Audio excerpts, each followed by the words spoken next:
You are listening to the podcast For Wales, See Wales. Now, we are a podcast all about Wales, Welsh issues and Welsh politics. So if you want to be more informed about Wales, please keep listening. But in the meantime, we just need 2 minutes to pay the bills. My tour starts in 2 months, but that's not the point I'm talking about. Oh, okay. I'm self-producing it this year, so I am sending posters to venues. I am sometimes driving to venues on the way to other gigs with like pictures of my face in the back of the car. It's a weird feeling, Which isn't is it? weird. I don't want to be pulled over just with loads of like me. Like if I open the windows, they just sort of blur around and stick to the window. It's dreadful. But also like doing like paid advertising and stuff. It's a bit of a minefield to do on your own, I think. Sure. That's what I'm finding at the moment. Like I'm trying to sort of find people to sort of help me with it. Is there anybody really that comes to mind that could maybe get eyes on your tour? Well, I enjoyed your posters in the Cardiff Central train station, which I walked past and posed by. I sort of just like Always enjoyed them. Yeah, Who helped you with those? So that was facilitated for me by Hello Starling, who are media planning and buyers. So they are really good at working out what your target market is and putting you in front of them. So that could be anything from train station adverts, Facebook ads within news articles. There's just, if there's anywhere that you can advertise, they know how to get you there. They know how to get it and plan it, and they know how to do it in a way that gets measurable results. I'm going. It's not just the Wales tour; though, it's the UK. So No, they do stuff not just in Wales. They're a proudly Welsh company, but they've got clients all over the UK. okay. You need to get in touch. Well, maybe I will. Maybe I'll try and get a bit of a cheeky discount. Give it the old hello, Starling. Hello, Starling. How would Robin get in touch with them? You would go to hellostarling.com. That's hellostarling.com. One more time, please. Hellostarling.com. Got a pen.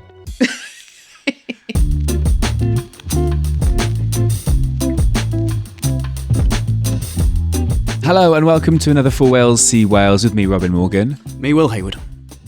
And Gap. No Mel Owen. No Mel Owen. No Mel this week. It is a bro pod. We've got caps backwards. We're drinking Huel. Crypto? You want any crypto? I'm crypto mining currently. What's your 1 rep max on bench press? I don't know. Oh, 1 rep max. Oh, I'm really bad at bench press. I'm not really good at it. What's your good exercise? What's your muscle group? Just Funny bone. Very good. My legs are all right. You actually have got. Go on. This podcast has descended the second Mel's gone. Finish the thought. You've got very well-defined legs. Thank you. You're in shorts today, and I noticed when you were in the kitchen. Yeah, and I was thank you like, very much. nice, very I appreciate it. It's all surgery. calf implants. Mel, speaking of yes. legs, Mel's broken her foot, She has broken her foot. which we're gutted at. That's not the reason she's not here. No, she was always going to have to miss this week because of work, but she's broken her foot. She's in a boot. I don't know how she's done it though. She hasn't expanded on how she's done it. Or what do you think then? Kicking down. Yeah, probably. That's her. Yeah, this sort of. I think she's been kicking doors down, Oh yeah, kicking ass and taking names. Yeah. Maybe a horse. jumping through glass ceilings.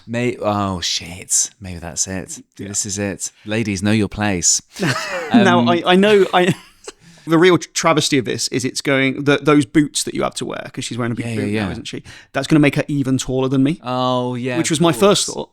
No, but if she's only wearing one, she'll be sort of taller than you, but lopsided. Every other step. Yeah. Yeah. So I think next week. Yeah. Can we get you some Tom Cruise like hidden heels? Because he wears like normal looking shoes, but I think he's basically got stilts inside them, and there's like. How tall is Tom Cruise? I think he's 4'1". On a good day with a good wind behind him. Tom Cruise height? I reckon, but online it's going to be bullshit. He's going to have his people going in on that. He's 5'7". Fuck off. That's a lie. You told a lie on the radio. On the radio? Yeah, it's not on the radio. No, I'm such a radio man. I don't think he is. is. This not the BBC? I don't think he. Why am I here? Apparently he's 5'7". Apparently he's 5'7". Interesting. I Which just would make me slightly taller than Tom Cruise. Well, that's fine. That's allowed. That's okay. Well, yeah. When you're back, just go on tippy toes for a week and see what happens. Okay. How long is she going to be like in a boot for? Because that like when you break your foot, well, that's. I mean, she's a young pup. She'll heal quite quickly. I mean, she's been doing a lot of things like she's been hitting like the high rocks and stuff like that recently. So she's been on the fitness. So this is. I wonder if this was maybe a deliberate targeting by her enemies, her athletic enemies. Oh, sure. Who are? Name some names. Producer Daryl is panicking. Yeah. As I scramble to say random people. Mel's got enemies, but I think she'd be the first to admit that. Yeah, and I think she'd be the first to admit they make her stronger. Yeah, absolutely. Yeah, working out that hierarchs, imagining their pain. Yeah, definitely. Well, we miss you, Mel, and we hope... it's fucking gone wild without her already. Yeah. It's I think she's definitely the linchpin, isn't she, of this entire thing. Also quite nice that we've had lovely comments on YouTube recently about like, hey, it's really nice to have like a nice balance of genders on the show. And we're like, yeah, we listened to you, but now we got the girl out. It's a boys' club now. I've actually got the comments in front of me here. The amount of people who are like, I just really like how it is balanced. You've got a mix of backgrounds, diverse views, men, women, and then we're like, oh, she's gone. Yeah, but now we've got diversity next week with one of us will have a broken foot.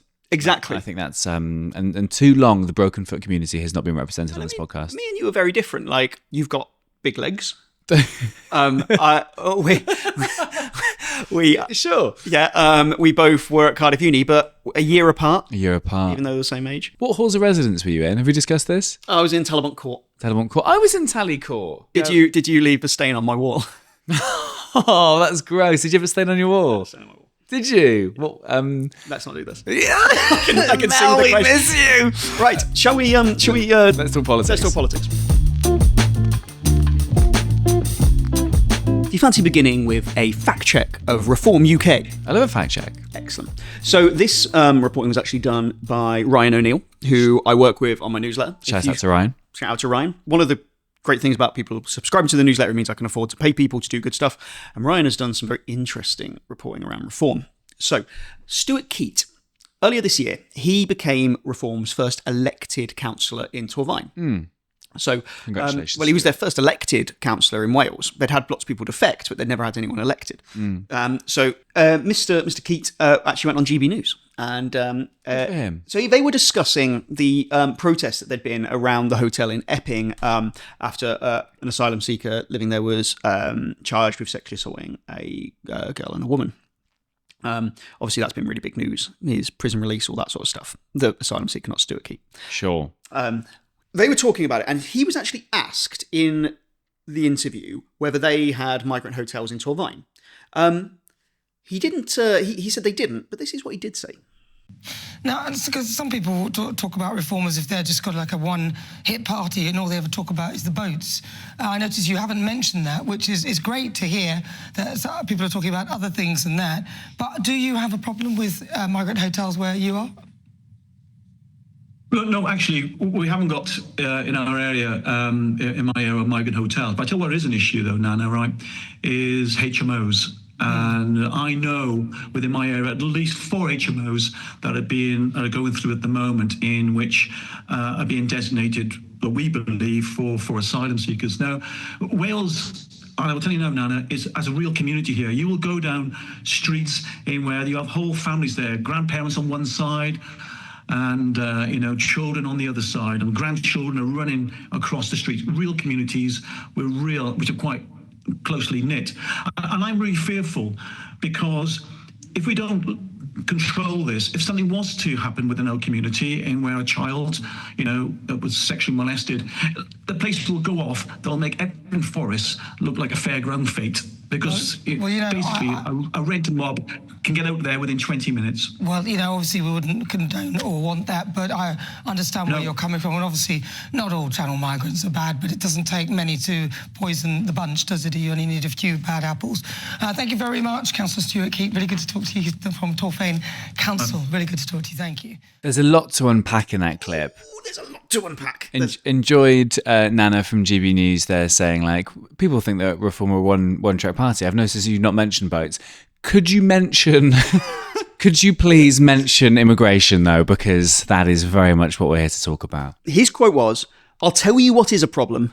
It's HMOs." What is a HMO, please, Will? A house of multiple occupancy. Right. So that is where you will rent a house out and there will be, it's not like you're renting out to a single family. There'll be different people in there. And sometimes you rent it on a room basis. So you sure. Like, quite what you did when you were a student. I've lived in flat shares. I know within my area at least 4 HMOs that are going to be going through at the moment, which are being designated, we believe, for asylum seekers. And he's really fearful. really fearful. He said about the communities, didn't he? He said about, like in Wales, there's lots of communities, tight-knit communities in Wales, the country of Wales, loads of tight-knit communities where grandparents are on one side of the road and children on the other, because we have age-based discrimination here in Wales, don't we? We have age-based segregation.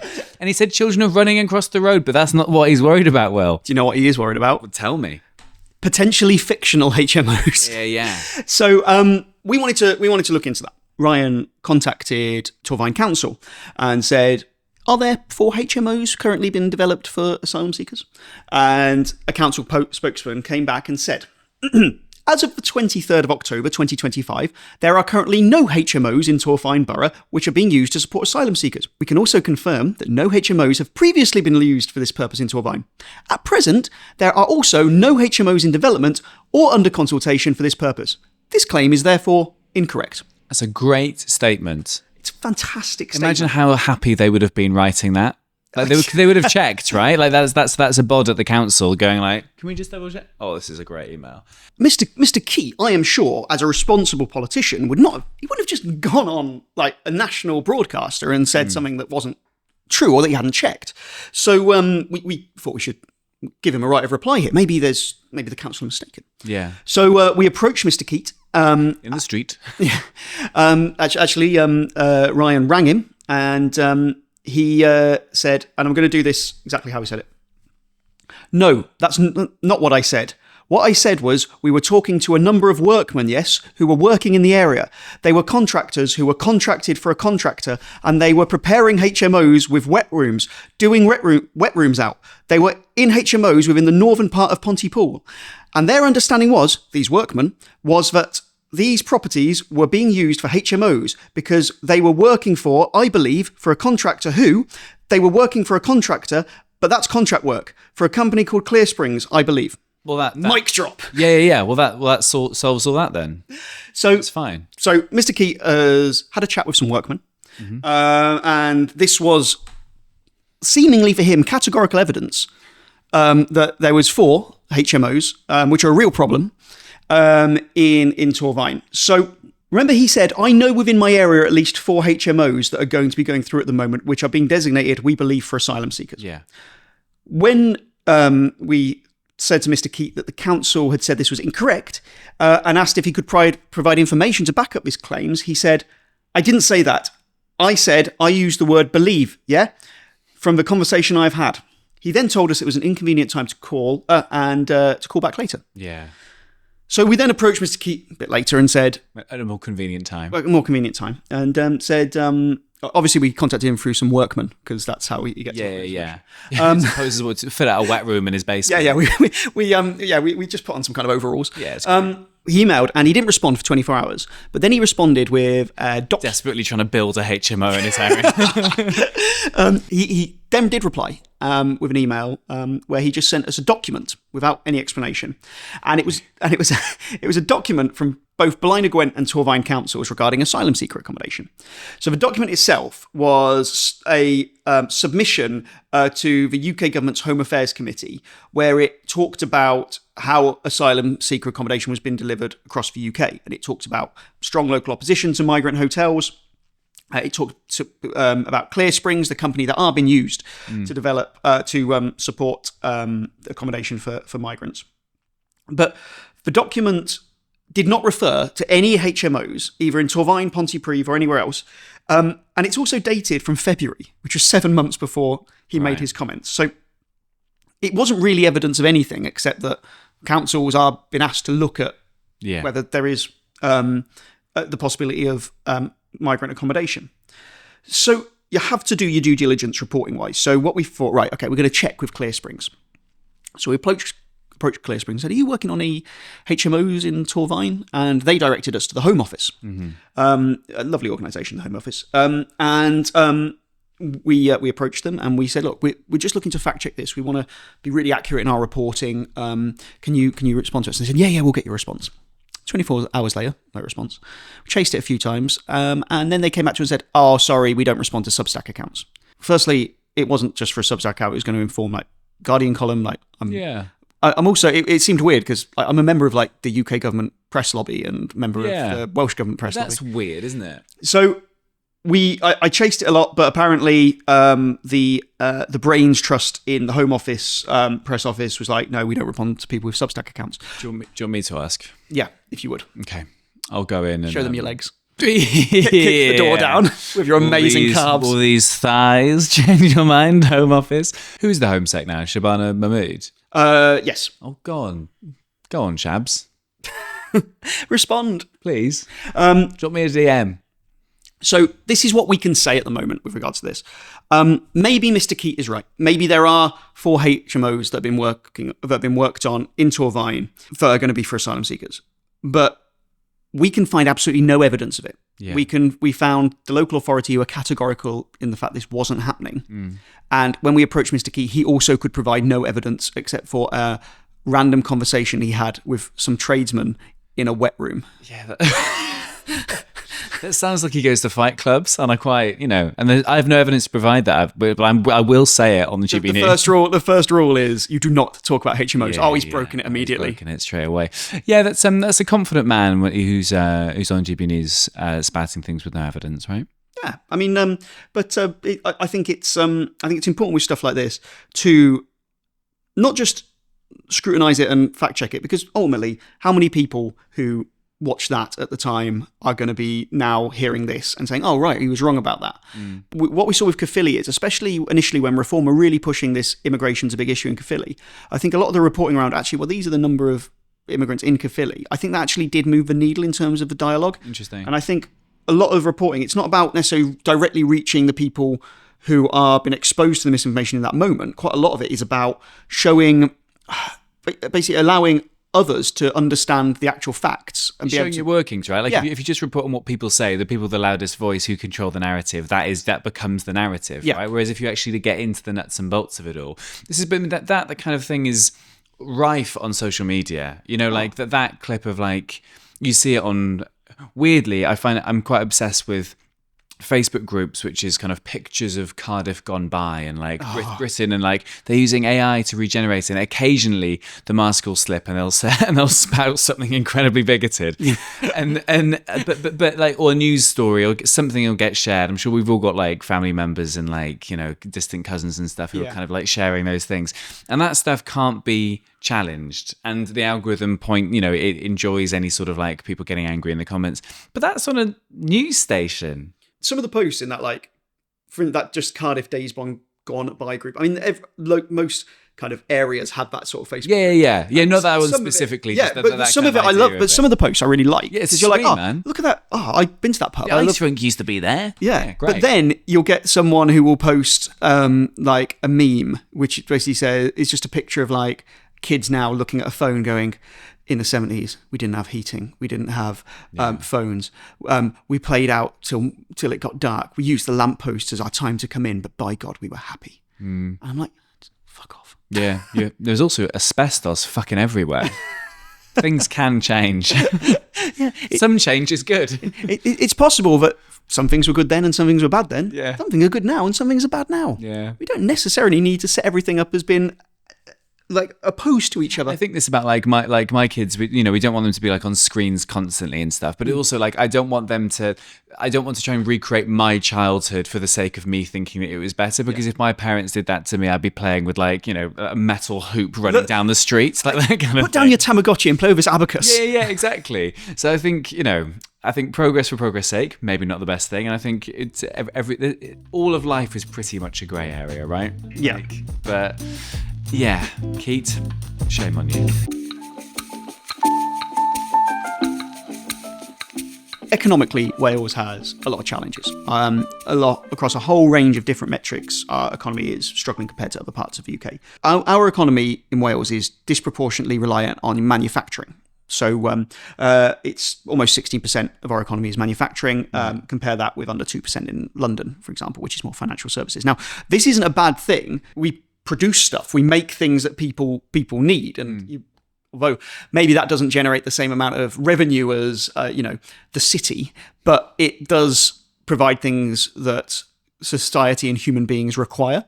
And it also provides like really skilled jobs and a range of jobs. So it's in no way a bad thing that we have quite a heavy manufacturing economy. The problem is it makes it harder for us to decarbonize our economy because it's easier making shit. But it also leaves us more exposed to certain kind of economic shocks. As part of my research for the book, I've been looking at ways to give Wales how we can think outside the box to actually improve things in Wales, because I think everything always feels like, oh, things are quite bad, things are quite shit. But actually what we really want to do is have that kind of hope, don't we? Sure. And I've come across loads of different stuff. It's all going to be in the book. You can pre-order it now. But one of the things I did want to explore was this idea of heat networks. Okay. Do you know what a heat network is? I do not. Okay. In your house, do you have a gas boiler? Yes. Those people in the 70s didn't. Oh, God. But they were happy, Robin. They were happy. The way that gas boiler works is, this is interesting, I promise you, stay with me. Sure. I feel like he's trying to sell me something. It does feel like that, doesn't it? I'd like you to invest in Russia. Gazprom, now sponsoring the podcast. Yeah. When you turn the heating on, gas is pumped into your house, goes into that boiler, it's burnt, it heats up your water, that water goes into your radiators, your house gets warm. Thank you. A heat network is a bit different. So a heat network is where you could produce the hot water off-site. Right. You then pipe all that hot water to people's houses, and it goes into like a machine, which is basically the size of a boiler, but it just regulates where that water goes. So essentially, the water comes to you preheated. Right. And this thing is called a heat network. Now, what's quite cool about this is it's where you get the heat. So you could get the heat by just burning lots of fossil fuels to heat water somewhere, and then it goes to houses. But you can actually get that heat from like a huge variety of sources. And this is why it's quite cool. So Wales' economy, lots of manufacturing. Manufacturing produces a lot of heat. We've got, not far from here, those data centres in Newport, which produce loads and loads and loads of heat. You've got, we'll have the electric arc furnace in Port Talbot, which is going to produce lots and lots of heat. We've got all sorts of different processes all over Wales, which lots of heat, wasted heat goes up a chimney. What about all the hot air in the Senedd, Will? There's the clip, Daryl. Oh, Gracious, I miss Mel. Yeah, well, that's very interesting. Okay, so it's harnessing that existing heat that is just going to waste, popping it into one of these big old units, and then piping it into people's homes. Yes. So theoretically, what you could do is you could get these massive insulated pipes, and you could put it, let's talk about South Wales for now, but there's no reason you couldn't do this in other parts of Wales. But in terms of scale, if you put two, like, I've got some pictures here, we'll put them up on YouTube as well. There's some examples. Okay, so they're quite hefty pipes. Massive pipes, just full of really, really hot water. And you ran that from Newport to Llanelli, and then every single company that produces heat can tap into that heat network and put their excess heat into warming that water. Right. Now, how would that work? Like, how long would that take? How much money would that cost? How would that happen? What happens when I steal the pipes? Well, let's take the last question first. Okay. But please don't. Lisa, here. I would ask you if they did do this not to steal significant parts of Welsh infrastructure. Also, you might burn your hands. Okay. In a self-preservation mode, I won't do it now. So there's actually already examples of this. So down in Cardiff Bay, the Senedd, the Wales Millennium Centre, Cardiff and Vale College, the Butte Town Hub, and the Scott Harbour Flat, and some other Cardiff Council buildings use excess steam that's generated at the Viridor Energy Recovery Facility. Okay. So that steam, that excess heat, is heating water, which is then piped to all those buildings. Oh, wow, okay. So the hot water that you're using in the Senedd was not done by a boiler, like a gas boiler. It was produced at a local manufacturing, well, not manufacturing, it's actually a recycling plant. Yeah. But you can use all sorts of things. You can actually do it through rivers as well, and actually there's old disused mines as well, produce heat. So it's a really cool way of thinking of it. So what you could do is you could be having a bath in Port Talbot from water that was heated from servers in a data centre in Newport. That makes me feel weird. I think I'd want my own water for a bath, I think. But what is quite cool about this, so apart from being a good way to, like, you can like decarbonise our heat network, it also means that, say you're the Welsh Government and you've got a manufacturing company that is considering basing itself in Wales. Yeah. You could say to them, well, if you base yourself here, all that excess heat you have, you can sell back into our heat network, which will reduce your overall costs. Yeah. So it will give Welsh companies a competitive advantage. Interesting. And will that affect prices for heating your home, like the average consumer? Will my energy bills go down, or will it just be a better thing for the environment? It depends on like how much you're buying that heat for. I leave my hot taps running every day. Is that relevant? I haven't got the exact data on that. Okay. So I spoke to a guy called Dr. Gabriel Gallagher, who's the MD of a Welsh company called Sustainable Energy. And he was saying that a heat network would need investment to build the initial infrastructure, like the 1 billion gas pipeline that was built from Pembroke to Gloucester in 2007.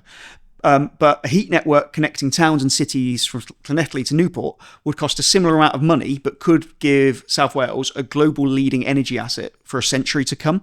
And it would be like a really good lasting legacy to leave to like future generations. And in Wales, we're obsessed with helping future generations. Yeah, for sure. Well, we're obsessed with talking about helping future generations.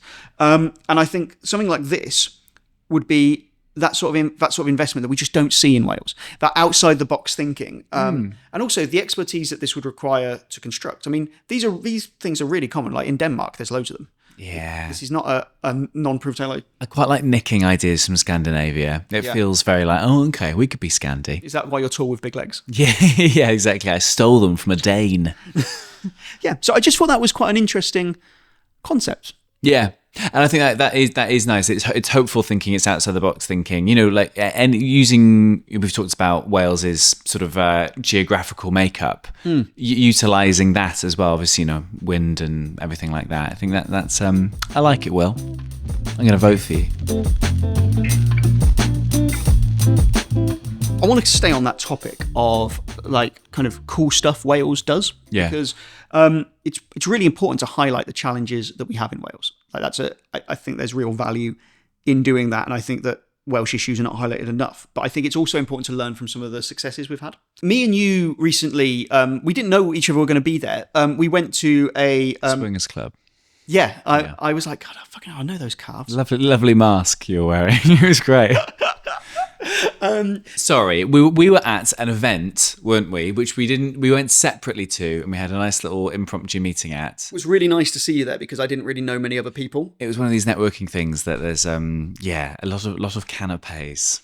And as I'm freelance now, I hoovered that stuff. That was my main meal that evening. Yeah, it was great. Absolutely. So this was at the Bad Wolf Studios in Cardiff. So if you don't know about Bad Wolf, they are a production company, and they're based in Cardiff, and they've done loads of famous projects. Yeah, the last sort of 10, 15 years has been, you know, Doctor Who and His Dark Materials and Industry and all that kind of stuff. Like, it was some really brilliant shows. Yeah, I didn't even realise this was really there. So this was, I think they've been going for 10 years this year, and they've got this studio, and it's in Cardiff. It's got these huge, they're like aircraft hangars. There's 7 of them. It's just, I couldn't believe the scale of it. It's mad, isn't it? And we kind of saw it, and obviously there was props from all the there was a massive alethiometer, and there was a TARDIS there. Very excited and stuff. By the alethiometer. It was cool, right? Really, really fun. And a lot of these hangars are just sort of. Yeah, you know, a lot of them will just have green screens put up throughout. Yeah. When I filmed that Boris Johnson pandemic drama for Sky, where Kenneth Branagh played, they built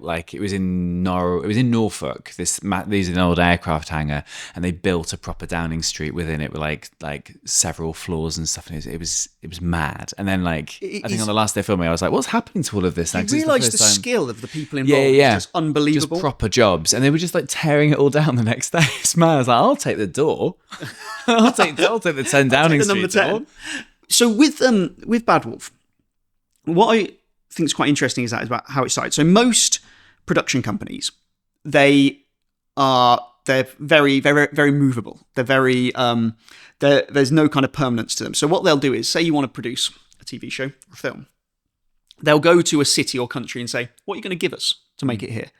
And then cities across the world, they might go to Berlin and say, what will you do for us to produce this here? And Berlin will go, oh, well, you can have these tax discounts, we'll give you this much of a grant to be based here, because that thing, they bring jobs, and they also bring that soft power, good branding recognition. Well, I guess a lot of those Mission Impossible franchises, and I guess the Bond stuff, you know, they go all over the world, right? Bond's running across the top of Millennium Dome, stuff like that. Yeah, and sort of Tom Cruise going, well, where was he? Was he in Dubai for one? Yeah, and like, well, I think what Lord of the Rings did for New Zealand tourism. Oh, I thought you were going to say for Mordor. I mean, it really put Mordor on the map. Great. You have to walk there, though. Don't use the Eagles. Visit Mordor, I think. We should get another sponsor. Gazprom and Visit Mordor. Hello Starling's client is Visit Mordor, and they focus. I mean, They don't get eyes on it, they get one eye on it. This is good stuff. This is good stuff, Daryl. Mel, stay away. I have freedom to roam now. With this virgin pod. but Bad Wolf are a bit different. So Bad Wolf are actually based in Wales permanently, and that means that, unlike other production companies, they don't arrive and then leave. Yeah. You know, they're not kind of transient jobs. They're based here. They're rooted here. That is massive for Wales because it means not only do you get a lot of money coming into Wales for that, it means that people with skills are able to base themselves in Cymru and spend their money here and grow their lives here. And these are really, really skilled, creative jobs. Yeah. But part of the reason this was a start was because the Welsh government at the time, well, a few people within the Welsh government were willing to take a risk. So when Bad Wolf started, the Welsh government invested 9 million in total funding, consisting of 4.5 million repayable in advance and 4.5 million paid on the achievements of milestones for Welsh spending. So they also gave an additional 2 million as part of a package, a second package. So since then, so that was in 2015, with the exception of 2021 because of COVID, Bad Wolf was among the UK's top 20 independent production companies in terms of annual turnover.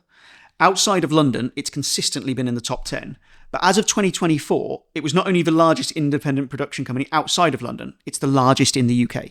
Oh, wow. And it's here in Wales. And it's not, obviously it's based in Cardiff, but does work all over Wales. Yeah. And across 20 television seasons, it created 2,100 full-time equivalent jobs. And the amount of money it produced, so their total production spending was 736 million. Big money. Of that, half, so 347 million, was in Wales. They put this in really simple terms. For every £1 million that the Welsh government invested, £23 million has come back. So what's that? 22 to 1 odds. A 2,023% return. Yeah, that's great. For every £1 million, that's 368 full-time jobs.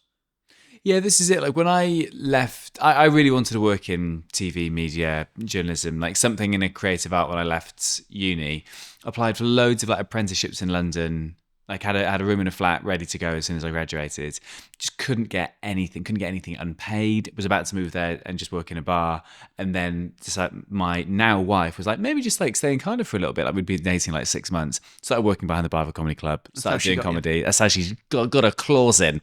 And I would have loved to have trained in, TV production. I'd have loved to have done that here. And I know Bad Wolf, that's something that they said at this event is they open their doors to school kids through like Screen Alliance Wales. Yeah. To come on in and to witness this, because if you don't see, I didn't know anyone in the media growing up. Like it's impossible to kind of see yourself as a part of that industry unless there are avenues there. So that's something they're doing. It's really cool. It's really cool. And I think, I mean, I'm not here to fluff Bad Wolf. I am.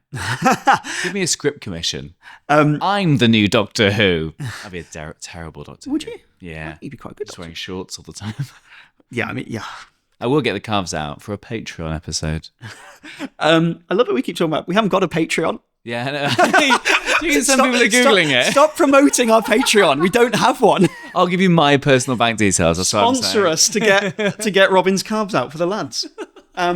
I think the reason I bring this up now is, this is an example of when the Welsh government have invested prudently, because public spending isn't in itself a bad thing. If it's done right, it's an investment. It's investing in the future, and the state has the ability to do stuff that private enterprises and private individuals don't. The state can take more risks, but in Wales we're so risk averse. I always say we're more scared of making a mistake than we are of doing nothing. And actually in Wales, for far too long, we haven't done enough. Why do you think that is? Do you think that's a collective consciousness thing? Do you think that's because I don't think that's a Welsh trait. No, I'm talking about kind of governance in Wales. I think in Wales, we do sometimes underestimate ourselves. Yeah, sure. And I think sometimes we do, from a government perspective, it's quite a young democracy. Like, it takes time for like have institutional confidence. And, you know, I think as well, because they're scared of being criticised and people think, oh, do we even want this institution? Yeah, that's interesting. And actually, that often leads to inaction. And I think the biggest problem we've had in Wales for the last 25 years is not the stuff we've done, it's all the stuff that we haven't done, all the missed opportunities that we've had. There's a huge room in the Welsh Government office somewhere with just lots of reports which have been written full of good ideas that have just never been initiated. Yeah. And I think in the example of Bad Wolf, we see that when we actually have a bit of confidence, when we have a bit of self-assuredness, and we focus on things that Wales does well, because Wales does creativity very well, despite horrific cuts to our culture budgets. And if we can kind of harness that and actually invest in it, it pays itself back. Do you think there's an element of, you know, we've talked about this a lot over the last sort of year or so, the same party being in government as well, and therefore radical thinking doesn't need to come into it because there is this idea that, look, we don't need to rock the boat. We can just kind of get by. We can kind of phone it in. Yeah, I think it does have an impact. But I also think it's also getting good people in good positions and backing them. One of the reasons that the Bad Wolf support went in was because people thought, well, we're going to try and make this happen. And it takes drive. And there's some really, really good people inside the Welsh Government and inside the Welsh Civil Service. They are really like under-resourced and stretched. And like when you look at like the third sector and civic society in Wales, I had a really interesting conversation with someone recently. I'm not going to name them. When you look at like charities and third sector groups in Wales, how often have they just essentially stuck Cymru on the end of their name? So you'd be like something charity Cymru. They'll say, yeah, they've got a Wales branch, but ultimately they've got one member of staff, right, who actually is working remotely. In Wales, we don't have those big, like we don't have enough of those things like think tanks and foundations which put forward ideas. We have a lot of organisations saying we need more support, this isn't good, but we don't have a lot of people saying, okay, this is how you make it better. And in England and even in Scotland, there is a huge, there's much more ideas, there's much more people putting forward different policies. And I'm not criticising this because Wales is young, but I think Welsh democracy is young. But I think we have a collective responsibility to try and find ways to make things better. And it can't just be, oh, the Welsh Government aren't very good. I mean, I've made my career based on saying the Welsh Government aren't doing this well. But collectively, we have to be wanting to take risks. Yeah, and sort of take some responsibility, I suppose. Like when I went on one of my 13,000 speed awareness courses I've been on, they said on one thing of like, if there's, you know, if there's a stretch of road that you drive across regularly and it's dangerous, what do you do in there? And the entire group was just like, you know, sort of grumble about it, complain, oh, someone should do something about that. And the guy was like, has anyone like written to the council and said, I drive on this stretch of road constantly and it could probably do with a bit of road markings here to sort of like say that, you know, this, and everyone's like, no. I was like, oh, that's really sort of, it you know, it's very easy to grumble. Yeah. But I think a bit of collective responsibility, I think, could go a long way as well. How does one set up a think tank? If I wanted to set up a think tank and like throw some cool ideas around, like who would pay me? Who gives me that money? Well, this is also one of the challenges is like funding, because quite often you get think tanks which are funded by nefarious characters who want to push a particular agenda. Yeah. We've seen those in Wales before. How do I get those people to give me money? Just show a bit of leg, Robin. Yeah. But that's the thing, like, I'm not saying, all think tanks are great. Some of them aren't really think tanks. Yeah. They're just fronts for essentially pushing an agenda. But like, it's stuff like foundations, like for instance, in Wales, we've got a thing called like the Learned Society of Wales. A lot of people don't know about it, but it's a great title for something, isn't it? I'd love to be the Learned Society of Wales. But you have these, but these sort of things are much more established in areas like Scotland and England. And I think what we can't afford to do in Wales is ignore any good ideas. The example of going back to Bad Wolf, it's an example of when we've backed something and we've identified something that we're good at and we've pushed it and it's paid off, and we need more of that. You've started delving into the YouTube comments recently. You know what? I for very many weeks, I didn't really go into the YouTube comments because I'm on like a lot of other social. Oh yeah. I try and stay off social media as much as possible. But yeah, the last couple of weeks, I've been sort of going in there, sort of clicking a thumb up here and there. So Mel is prolific reading and responding to the comments. I read all of them. We've had some really, really lovely comments recently, and I don't mean lovely as in, oh, you guys are doing a really nice thing, which we do love. Don't stop them. Mel well, we all love them. I don't know. I'm singling out Mel there. She's not here. You can say whatever you want. A lot which are kind of giving thoughts and like and like insights, and there's been some really, really good stuff in there. It's become a really nice place to spend time. It's a really nice community, isn't it? I was listening to another podcast, the other day. What? I know. And they talked about the term of collective effervescence, which is this idea of kind of what we're all searching for in this kind of like community, whether it's religion or whether it's going to football matches or whether it's a family or group of friends and stuff, and having this kind of this collective experience. And that's what we've been missing post-COVID in a very more online world and things. And like it does feel like we've got a really beautiful community there. One comment, someone asked a question, so I just thought I'd respond. So this was from another Sarah Redding 9961. It's a great username. It's a great name. One question I have is, how are vox pops done by the media, including yourself, Will? I feel that before Caerphilly by-election, every media vox pop was a Reform supporter. But since the Plaid win, they have now been rolling out all the people who voted Plaid Cymru on vox pop. How many people do journalists ask until they get one who says what the journalist wants for their narrative? Can't help but thinking that the watcher should know how many people are asked before they get their clip. That's interesting. It's an interesting question. So I commissioned a man named Ed Campbell to go up and do loads of vox pops in Caerphilly ahead of the election. We sent producer Daryl from Heyman Media. I gave him a brief of kind of the questions we wanted to look at, and it was quite broad, but I kind of gave him the scope to because I think vox pop works best when you're not there to get people to say the thing you want them to say. You're there to hear what they have to say. Yeah. I think it's always really dangerous journalistically if you approach something already knowing the story you're going to tell. Narrative, right? Like you're not going into that with. There was a good Guardian video where they sent a journalist sort of down. He's there for like the 3 days around it. It's a very, very nice piece. Really well done. And they spoke to, and very, very balanced as well. They chat to people from both sides, but it didn't feel like that. I feel like the narrative became sort of hope, I think. Yeah. I don't ever think you should approach any story with, I know what story I'm going to tell. You go to find out what the story is. With regard to vox pops, I talked specifically about Caerphilly, and I know the BBC had this challenge because I was chatting to some of them on the at the election night. A lot of people who are voting Reform don't want to speak on camera. They don't want to because either they think it will affect their job or they feel that they will be judged for having those views. Interesting. And that means that some of the ones who are willing to speak on camera, not all, but some, are pretty wild characters. Sure. Did you see the guy on my who we put out who was wearing a hat, Ray-Bans, but was saying he likes Farage because he's going to get us out from under the boot of the Americans? Yeah, I did. Yeah. We should get him in to replace Mel every now and then. Can you imagine? I don't want to imagine. It's a really tricky balance because there was a couple of interviews that I didn't include because I just knew that the person in question was going to get absolutely slaughtered online. Yeah. And it's hard because also people have it's a free country. Adults have decided that they're happy to speak on camera. You never trick them into saying, "Oh, this is where this is going to be. This isn't going to go online." You say, "We're reporting from the Will Hayward newsletter. This is going to go on social media. Yeah. Can we ask you some questions?" And they say yes. You can't treat them like they're idiots and like, oh, they don't know better than what they're saying. Yeah, it's not like you're interviewing drunk people outside a nightclub, right? It's sort of a different type of energy. Yeah, so in terms of how many people you speak to, it depends on how good the person is in question. I mean, there's a real art to getting people to speak to you on the street because I don't know about you, as soon as someone walks towards me, I'm just think.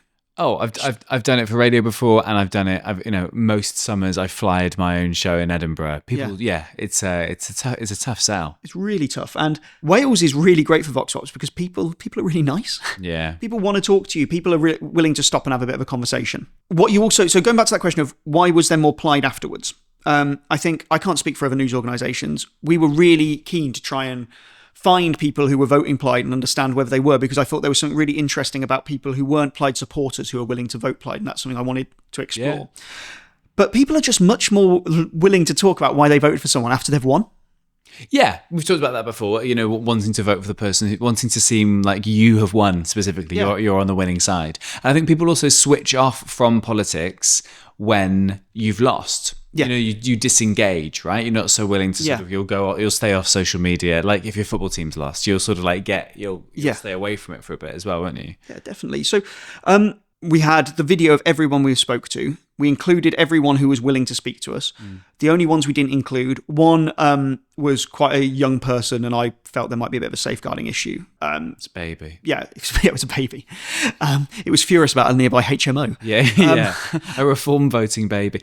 This trend, by the way, of parents sending their kids to school in political costumes for like World Book Day. Have you seen this on your algorithm? I don't have kids. I think this might just be coming up on yours. Right. Have you seen this? It's sort of like Reform supporters potentially sending like their daughter in a Jerry Halliwell Union Jack dress to sort of like to promote British culture, and then she was suspended. It was this news story, and then I think Suella Braverman invited her to the House of Commons To tell her what I want, what she really, really wants. Thank you. Very good. Yeah, just yeah. Anyway, side note about safeguarding and utilising children for your own political gain. Continue. Can't help but thinking that the Watcher should know how many people were asked before they got their clip. That's really interesting, because I think like across any sort of like news outlet, you can't be shown the entire workings of every single, you know, you can't have your newsletter with every single footnote underneath. No. I mean, you link to stuff, of course you do, but like... Yeah, but I do agree with her that I think in a world of like deteriorating trust, especially in media, showing how the sausage is made is really important. Yeah. Quite often, like, obviously we're clipping the best parts of clips to put out, but quite often we're taking stuff out because someone's just said something that's just demonstrably untrue. Like they'll say, or they talk about an individual who I don't know and I've got to give a right to reply to, and I can't find that person to give them a right to reply. You know, be like, oh, this person did this. Dave like, the trucker. And I'm like, well, I can't put that into the world because I published that. That's really, really funny. So quite often, like, it's not just we've got a list of interviews and we go, oh, what works for our narrative? Quite often there's huge amounts of editorial decision making that go behind it, and that's what proper journalism is. That's why, like, sometimes I had issues with things like WikiLeaks where they're like, well, we just put everything out there. Well, actually, real proper journalism is looking at stories and actually telling a story which is responsible, and you think using your kind of journalistic experience is the actual story that there is. And obviously it's completely subjective. There's like different journalists will see the same thing and tell a different story. I mean, that's just, but also human beings will look at a story and take two different things from it. I suppose the nuts and bolts and how the sausage gets made, that's the difference between Vox Pops and polling, right? Because polling is incredibly, like, we asked this cross-section of society and this is how we presented our results. Whereas Vox Pops, they're less data-driven, aren't they? Yeah, and actually, it could be that part of me hates Vox Pops because I don't think it tells a story other than that's what that one person at that one time thought about that one question. They're not like, this is the view of the people. But actually, I do think that people respond to people, and actually having human beings articulate things is a useful way to have discussions. And sometimes they really cut through, like that Brenda from Bristol. Oh, another one? Oh, not another one. That's what we want. Yeah, I really appreciate that question, Sarah. Question. It was really good. If you've got other questions, we do try and get to them. But I thought that was interesting. Yes, thank you, Sarah, and thank you all the lovely YouTube people. Just generally, Mr. Beast, all of you. William, I want to go home now. So let's say goodbye. Thank you. Goodbye. People can pre-order your book. That's really exciting. Yes, it's called Who Cares About Wales? You can just give it a Google and you'll find it. Who Cares About Wales? Will Hayward. Thank you. Have you got anything you need to shout? Thank you. I'd like to. I am on tour. It starts in January. I'm going all over Wales and the UK. It's called Let's Overshare. Tickets are on my website. Mel Owen is a fantastic comedian. You can buy her book and you should see her... Award-winning book. And you should see her live and send her nice messages. She might not be very energetic on stage at the moment, but... Yeah, her stage presence has gone to shit. And I'm happy for that to be on record. Right. This has been a Hey Man Media production. They are a fantastic company. If you want podcast, video, pictures, drop them a line, Hey Man Media, and see what they can do for your company or brand.